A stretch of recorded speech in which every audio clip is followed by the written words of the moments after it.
All right, here I am with one of my favorite artists from way back when. Well, not too far back when, but this is Bill Sienkiewicz. We're both in our 20s, right? Yeah. Exactly. We're both. I was 20, 30 years ago.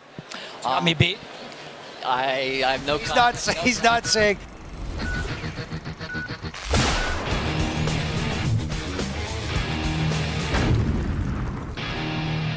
So tell me, Bill, I love your work. I've been a big fan. For me, I was really introduced to you back in your Moon Knight days. For Moon Knight, that was like the starting gig. So that for you, was that your first real gig? Like the first real gig, yeah. And so that has a special place simply because of the fact that it was #1. What was some of your favorite things you've worked on in the past little while that you are really proud of? Everything I've done has a special place. It's that old thing about who's your favorite child, the New Mutants and being able to play around with that, going into Elektra Assassin with Frank and all of that period, like going into painted comics, which I really wanted to do and push that arena, and then into doing things like Straight Toasters, which is totally 100% mine. When we say Frank, we mean Frank Millar.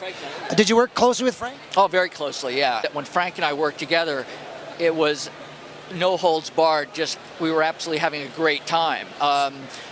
We were just playing. It was literally like a situation where Frank would write, I would get really inspired by what he'd written, and then I would go in and want to rework the art because I would end up changing what he had given me, and then he got really inspired by that. It was the truest kind of collaboration. I didn't feel necessarily bound by what he had written. And a lot of writers have a problem with, well, you've changed my story. Right. But if I go in and I get excited about a piece that I'm working on, I will tend to add my own things to it. And, and that's when I'm really involved. If I'm just doing what the writer wants, it usually means I'm probably not as into it. Yes. I love his work.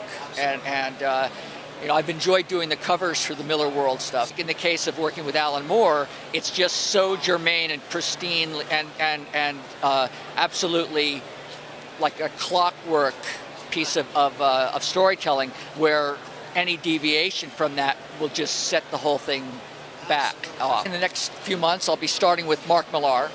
So it's a creator-owned project. I can't really say anything about it because we're sort of in the discussion phases right now. I mean, we definitely are going to be doing it, but we haven't made any sort of real announcement about what the title is or anything else. And then also with Kelly Sue DeConnick, she and I have a project that we want to do, another creator-owned project that we're right now we're hunting for a home. Dropping names now? Is that all you're doing? Yes, that's all I'm doing, exactly. I'm going to go back to Moon Knight. I keep talking about it. We spoke earlier. You told me a little story about Moon Knight. #1 is one of my favorites, but I think you had a little story to do with that. They asked me if I wanted to do take it out of the back of the Hulk magazine, because it was a backup feature, and give it its own comic book. And I think it was one of the first titles that was direct sales only. And it sold very, very well for direct sales. And we were all really excited. And Jim Shooter, who was the editor-in-chief at the time, wanted to make sure that it was, perfectly done. So after I had drawn the entire first issue, he went back in and said, "No, you've got to redraw." So I literally redrew.